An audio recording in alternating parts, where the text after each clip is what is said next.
Jeg hedder Trine. Jeg er optiker hos Memira med speciale i refraktiv kirurgi. Jeg har været optiker i cirka 20 år og synes, det er utroligt givende at være optiker.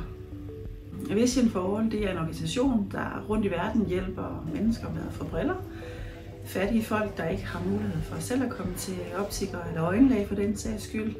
Formålet med rejsen til Mexico, det var at komme over og hjælpe. Vi skulle tage en masse synsprøver. Vi gør det med meget primitivt udstyr, og vi gør det efter bedst muligt. Og så hjælpe så godt som vi kan. Det er ikke alle, vi kan hjælpe, men nogen får bare lidt hjælp, og det er de jo enormt glade for. Det var hovedsageligt fra midt i 30'erne til 90 år. Og det kunne også være en mand på 62, som aldrig har haft en brille, var enormt ked af, at han ikke kunne læse sin bibel, og havde egentlig bare behov for en læsebrille, og var så enormt glad, da han havde fået sin læsebrille.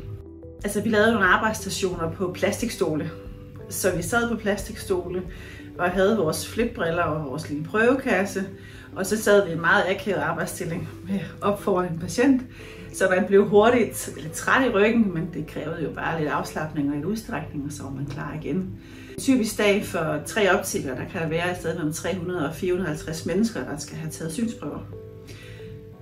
Men det var et godt flow, de sad i kø, de kom til, når vi bad dem om det, de havde et stykke papir med alder og navn og andet relevant information, og så lærte jeg lynhurtigt af min nærmeste tolk og lige tage de mest basale målinger på spansk. Så der var god kommunikation, og de var meget glade for det arbejde, vi udførte. De var meget tålmodige, de kunne godt sidde og vente i flere timer på, at vi dukkede op i kirken. Og så skulle de vente på, at vi kunne måle på dem, de skulle vente på at kunne få brillen, og gik derfra med et stort smil på læberne. Det var fantastisk.